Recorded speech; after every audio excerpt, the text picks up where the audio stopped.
Bonjour à tous, c'est Jean-François. Bienvenue sur ma chaîne YouTube Quand la nature nous parle. J'ai voulu refaire cette vidéo suite à la première vidéo que j'ai fait sur cette chaîne sur l'éveil spirituel.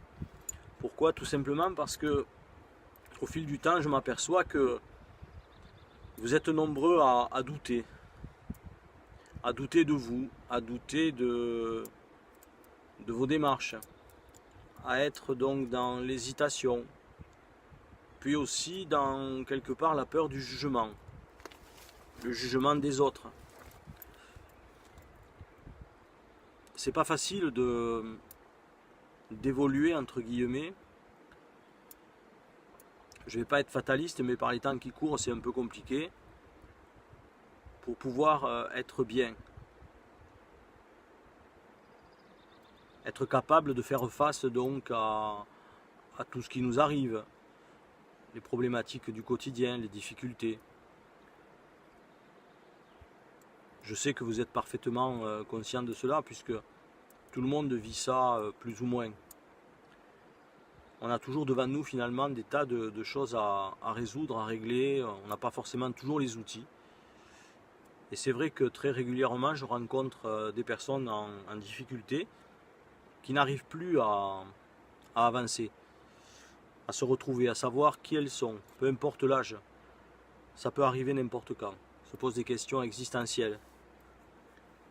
On cherche toujours finalement quelque part un responsable à ces difficultés.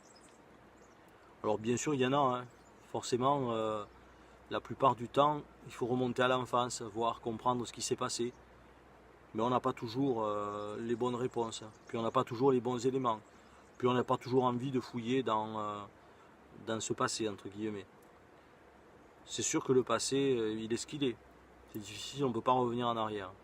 La seule chose qu'on peut changer, c'est dans le présent. Ce que je vous propose aujourd'hui, à travers cette vidéo, c'est de prendre un moment, justement pour vous poser cette question-là. Est-ce que je suis bien dans ma vie? Est-ce que tout ce que je fais correspond à ce que j'ai envie de faire? Je connais déjà les réponses, vous allez me dire, ben non, on ne fait pas réellement ce qu'on veut. Ben, je vous invite à réfléchir à ça et essayer de minimiser peut-être justement des choses que vous faites mais qui ne sont pas forcément réellement importantes pour vous. Des choses dont vous pourriez vous passer, mais que vous faites quand même. Parce que si on veut changer notre cheminement, il faut commencer par y voir clair. Et parfois ce sont des petites choses accumulées les unes aux autres, un peu à l'image des graines de sable que l'on peut s'apercevoir lorsqu'on prend une poignée par exemple sur la plage, une poignée de sable dans la main, on s'aperçoit de ces milliers, millions, je ne sais pas, de graines de sable qu'on peut avoir. Et on se dit que la poignée qu'on a dans la main, elle semble homogène, quoi. Elle est correcte, mais en même temps elle est lourde. Et là on se rend compte, on se dit, mais en fait tous ces petits grains de sable, ces petites, j'allais dire presque particules, font un poids énorme. Et c'est souvent ce qui nous arrive dans nos vies. C'est que à l'image de cette poignée de sable, on ne se rend pas assez compte du chemin parcouru, de tout ce qu'on a fait, de tout ce qu'il a fallu régler, affronter, surmonter, que ce soit dans les familles, que ce soit dans le travail, à tous les niveaux. Et en parallèle, qu'est-ce que je fais pour moi? Est-ce que je prends assez le temps de réfléchir, de méditer, d'aller à l'essentiel? Je pense que la réponse sera pas toujours. Parce qu'effectivement, ce temps, il nous enveloppe dans une structure qui est un peu hermétique, j'allais dire. En fait, le temps, il a toujours raison. Sauf à partir du moment où on comprend comment il fonctionne et qu'on sait qui l'on est et qu'on connaît notre but de vie. C'est pour ça qu'aller à l'essentiel me semble indispensable. Surtout à un moment donné où on a essayé des tas de choses. Pour certains d'entre vous, des thérapies, vous vous êtes fait aider, vous êtes allé voir des médecins, des spécialistes. Vous avez fait des tas de choses, de la méditation, etc. Et ça ne marche pas et il manque toujours quelque chose. Et en fait, ce petit quelque chose, c'est peut-être juste l'essentiel. C'est-à-dire prendre du temps pour vous. Je suis venu ici accompagné de mes fidèles baguettes et j'ai choisi cet endroit, on va dire pas par hasard. C'est un endroit qui est assez reposant. Je vous montrerai après, je ferai un petit panoramique. C'est un endroit effectivement où la vie elle est là, mais elle est très très calme. Il y a une rivière en contrebas. Et l'énergie qui circule là, elle est ressourçante. C'est pour ça que je suis venu là. Voilà. Et pendant ce ressourcement, j'ai voulu prendre un petit moment pour vous parler et puis essayer de vous faire partager, entre guillemets, l'expérience de ça. Je suis convaincu que vous pouvez le faire. Et certainement même mieux que moi. Mais pour cela, il faut prendre le temps. Et se dire, bon ben voilà, allez, aujourd'hui, je vais me faire plaisir. Je vais faire certaines choses pour moi. Parce que le plaisir, c'est une notion absolument indispensable. Si vous ne le faites pas, le temps passé est perdu, vous ne le ferez plus. Ce que vous avez perdu, vous ne le récupérerez pas. Alors je sais que bien sûr, ceux qui regardent cette vidéo, ou ceux qui la regarderont plus tard, j'en sais rien, peut-être sont en train de courir dans des grandes villes après des résultats, après des objectifs, parce que c'est normal, parce qu'il faut vivre, parce qu'on doit assumer tout ça, des charges financières de plus en plus lourdes. Bref. Mais est-ce que c'est vraiment l'essentiel? Souvent, quand je vais voir des gens dans leur maison, etc., je ressens ce que j'appelle des fausses joies. Oui, alors je vois des maisons avec des intérieurs très agréables, des jolis meubles, des belles plantes et tout ce qui va avec. Puis je vois parfois des gens, alors pas tout le temps c'est vrai, hein, je vois parfois des gens très tristes finalement, qui n'arrivent plus à se ressourcer tout simplement. Et là c'est le début des problèmes alors, à tous les niveaux.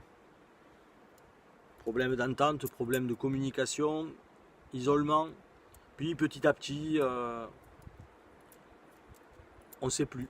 On est complètement perdu, on devient un peu, j'allais dire, comme des automates. On fait les choses parce que, voilà. Et la conscience, elle est toujours basée sur effectivement le parce que. Dans le domaine énergétique, et dans ce que je suis et que je pratique, c'est un petit peu différent. On voit des choses différemment. On voit des... Comment je pourrais dire exactement?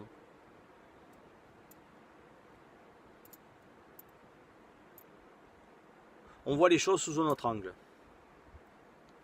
Je m'explique. On se dit que, par exemple, s'il y a une difficulté et qu'elle est apparemment insurmontable, bien sûr, hors les drames de la vie et des choses qui nous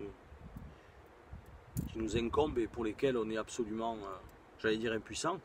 Mais dans la majorité des cas, ce qui nous paraît insurmontable l'est effectivement parce que ça ne nous correspond pas. Sauf qu'on va peut-être s'attarder trop longtemps là-dessus, essayer de passer en force, essayer de convaincre. En fait, il faut juste être soi. Convaincre ne sert pas à grand-chose. La conscience du parce que, elle amène toujours effectivement des raisons multiples. Et il faut décortiquer tout ça parce que tout simplement, parfois, trop de raisons tue la raison. Et on ne sait plus où on en est exactement. Voilà. Alors, ici particulièrement, dans cet endroit, on pourrait se dire, la raison d'être, c'est quoi? C'est déjà de ressentir les choses.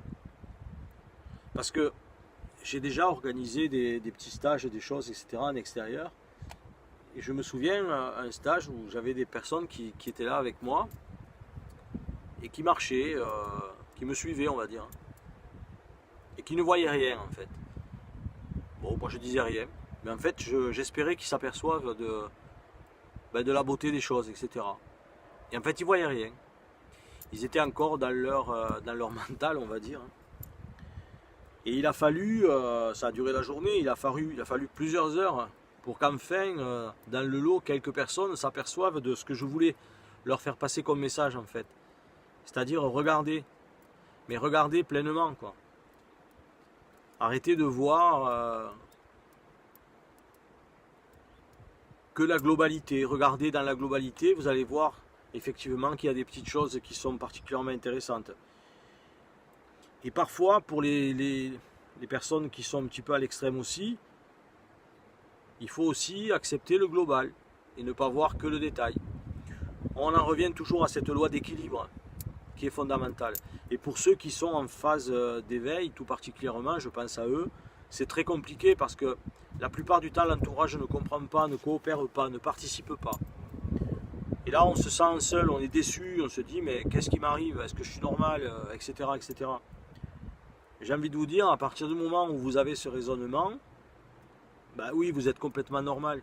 Simplement, vous ressentez les choses différemment. Comme les animaux peuvent le faire. Il suffit de regarder, d'observer, d'analyser. Et c'est vrai que les mines d'informations que l'on a autour de nous, elles sont phénoménales parce que, en fait, l'énergie est une information constante qui se régénère en permanence, où que l'on soit. Tout est en mouvement. Même ce qui nous paraît le plus statique, en fait, vibre quelque part et bouge et nous envoie une information. Mais si on n'y fait pas attention, si on ne s'en rend pas compte, on passe à côté et en fait on profite de rien. Et on est nous-mêmes agités en permanence en train de courir après tout et n'importe quoi. J'espère que vous allez comprendre ma démarche. Parce que c'est pas toujours facile de se mettre effectivement dans le ressenti, dans l'intuition. Notre cerveau gauche nous demande sans arrêt en fait des cohérences, des concordances, des alignements, des règles mathématiques. Alors il y en a, heureusement, mais il n'y a pas que ça. Il faut ouvrir ce cerveau droit. Il faut le laisser travailler aussi correctement, voir les choses autrement. Lâcher prise, mais pas lâcher prise sur tout. Lâcher prise sur ce qui n'est pas indispensable. C'est pour ça que je vous disais, allez à l'essentiel. Et je voudrais aussi parler de quelque chose qui est important, cette fameuse glande pinéale dont on parle régulièrement, qui serait en quelque sorte un centre de vision un peu particulier. Effectivement, alors, vous trouverez tout et n'importe quoi, bien sûr, sur Internet pour activer, entre guillemets, cette fameuse glande pinéale. L'activation, c'est pas appuyer sur un bouton ou je ne sais pas trop quoi faire pour que ça fonctionne, c'est pas ça. C'est juste déjà en être conscient, se faire confiance, savoir qui l'on est, ne plus être dans l'ignorance. L'ignorance serait quelque part vue comme l'obscurité, on va dire, de l'esprit, qui n'a rien à voir avec l'intellect. Quelque chose de beaucoup plus subtil, on va dire. Et pour sortir de cette ignorance, ben, tout simplement, il faut aller vers la lumière. Et cette lumière, qui pourrait être représentée par ce qu'on appelle l'élément feu, entre guillemets, en médecine chinoise, entre autres, ben, ce feu, on peut le trouver partout. Et effectivement, ça peut être le feu du savoir, le feu de la passion, le feu de la connaissance, le feu du plaisir aussi.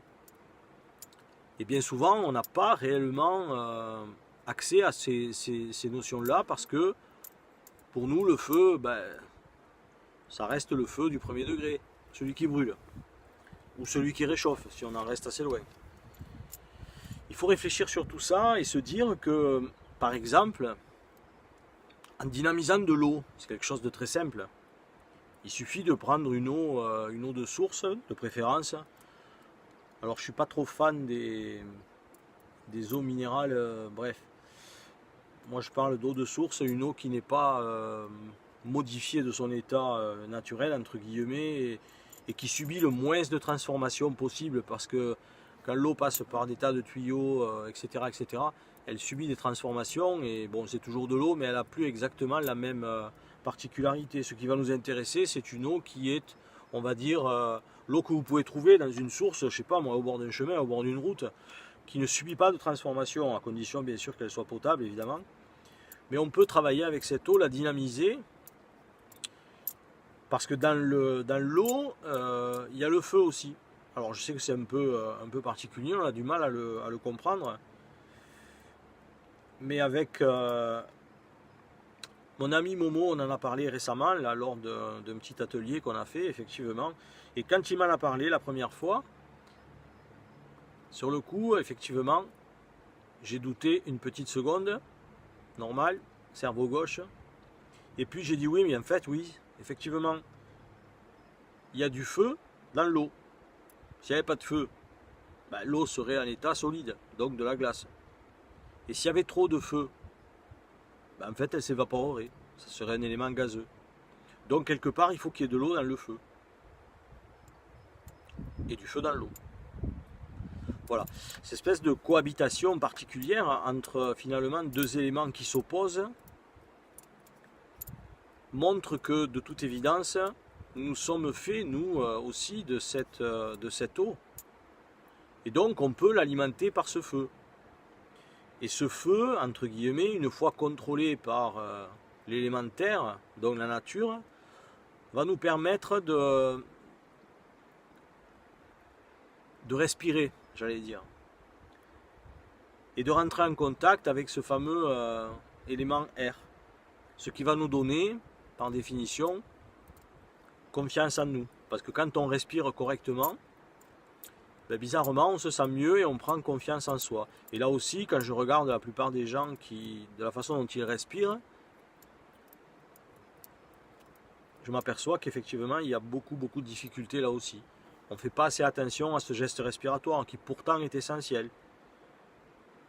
Voilà, alors après on va se ruer sur des tas enfin pas tout le monde heureusement, mais bon, de médicaments, des anti tout ce que vous voulez, anti-stress, anti-chose, alors qu'en fait il suffit de boire de l'eau et de respirer, voilà, par exemple, comme je viens de vous l'expliquer.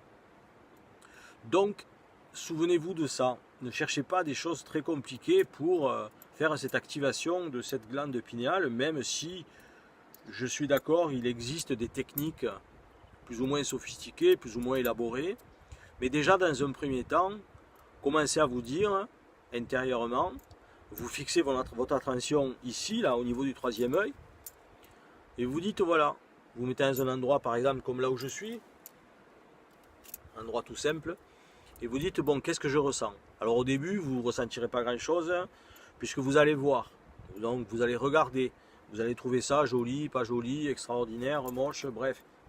Et puis après, va venir dans un deuxième temps ce fameux ressenti, qui en général n'arrive pas tout de suite, mais au bout de quelques minutes, on commence à ressentir. Et si là on s'en va, on quitte le lieu, on loupe en fait la meilleure partie du film, c'est comme au cinéma. Si on n'attend pas la fin, on ne sait pas ce qui s'est passé. Mais comme la plupart des personnes sont impatientes de tout, je prends un exemple, faire une méditation d'une trentaine de minutes, bah effectivement pour certaines personnes c'est très long, ils s'ennuient. Parce que tout simplement ils ne sont pas dans la méditation. Ils sont dans une méditation intellectuelle. Et ils se disent, bon, c'est fait. Mais en fait, non. Parce que quand on est dans la méditation ou dans la réflexion profonde, on ne voit pas le temps passer. C'est un peu comme quand on s'endort, finalement. On ne voit pas le temps passer. On ne mesure le temps que lorsqu'on se réveille et qu'on regarde l'heure en disant, oh là là, j'ai dormi 3 heures, 5 heures, 8 heures, etc. Mais quand on est dans un état de méditation ou de contemplation, appelez ça comme vous voulez, on ne voit pas le temps passer. Et petit à petit, tous les sens s'atténuent progressivement, les bruits s'estompent, la vision s'élargit ou se recentre, ça dépend comment on voit les choses. Et là, on commence à ressentir cette fameuse glande pinéale qui nous parle. Et on peut avoir comme ça facilement des images, des perceptions, des choses qui viennent d'ailleurs. Et c'est là où il faut laisser ce phénomène se manifester suffisamment longtemps pour en retirer un certain bénéfice. C'est comme quand je fais des recherches, si vous voulez, avec mes baguettes. Si je vois les baguettes comme étant deux morceaux d'inox, comme celle-ci par exemple, mon cerveau va s'arrêter tout de suite à me dire, mais qu'est-ce que tu fais là? Tu vas trouver quoi avec ça? C'est des bouts de fer. Mais si je vois ces baguettes comme étant ce qu'elles sont réellement, c'est-à-dire finalement une partie très sensitive et extérieure à moi-même, et bien du coup, bizarrement, elles vont me parler. Et ce qui m'importe, c'est le résultat. Je ne vais pas chercher à savoir pourquoi elles me parlent. Voilà, donc c'est compliqué et j'en mesure parfaitement l'importance parce que je sais à quel point c'est difficile d'arriver à lâcher prise sur des choses qui ont été familières pendant de nombreuses années. Et il faut arriver à expliquer ça, entre guillemets, même à nos enfants, pour leur donner, si vous voulez, une conscience. Parce que si on se rend compte que l'on est une conscience, on a déjà fait un grand chemin. Alors je sais qu'il y en a certains d'entre vous qui vont dire, oui, mais on sait qu'on est conscient. Oui, on sait qu'on est conscient, mais on ne sait pas toujours que nous sommes une conscience. Et c'est à partir de cette conscience que tout peut se réaliser. On peut faire donc effectivement des visualisations qui vont devenir comme des feuilles de route ou des itinéraires sur lesquels on va pouvoir se déplacer. C'est-à-dire que si on veut voir changer ce monde extérieur, tout simplement parce qu'il ne nous convient pas, qu'il ne nous plaît pas, il faut d'abord le changer à l'intérieur. Si on attend qu'il change à l'extérieur, d'abord on va perdre du temps et ensuite il changera à sa manière ou pas. Et du coup on va être déçu et on va se retrouver avec des déceptions X et Y et puis là on va baisser les bras. Et puis on va arrêter de cheminer et puis on va se retrouver à nouveau coincé avec notre mental, etc. etc. Voilà. Donc si vous avez effectivement des difficultés à transcender certaines limites ou à dépasser certaines étapes, faites-moi le savoir. Sans prétention aucune, je pourrais peut-être vous aiguiller, vous aider à trouver votre cheminement, votre mission de vie, votre raison d'être, entre guillemets, indépendamment de ce que vous faites déjà, et vous le faites certainement très très bien au niveau alimentaire par définition, travail, etc., etc. Mais si votre conscience vous amène ailleurs, eh bien, faites-moi le savoir parce que ce fameux ailleurs, je crois que je commence à le connaître pas mal. Voilà. Je vous remercie de votre écoute. Je sais que c'est pas toujours facile parce que voilà, en 20 minutes expliquer tout ça, c'est un peu compliqué, mais ne perdez pas espoir. Consacrez-vous vraiment à l'essentiel et bénéficiez juste du nécessaire. Et là, vous pourrez effectivement vous mettre dans le ressenti et apprécier ce que vous avez, vraiment. Parce que je suis sûr que vous avez plein de choses qui sont super positives autour de vous, mais que vous finissez par ne plus les voir. Voilà. Allez, je vais vous faire un petit panoramique comme promis, juste pour terminer cette vidéo. Je vous remercie, je vous dis à très bientôt. Si vous avez aimé, vous pouvez effectivement appuyer sur le petit pouce bleu. Et puis surtout, c'est important, abonnez-vous à cette chaîne pour qu'elle puisse continuer à exister. Parce que plus on sera, mieux ça sera. Voilà. Je vous remercie. Allez, je vous fais un petit tour à 360 degrés de cet endroit magnifique qui est juste un endroit très simple mais particulièrement agréable. Merci.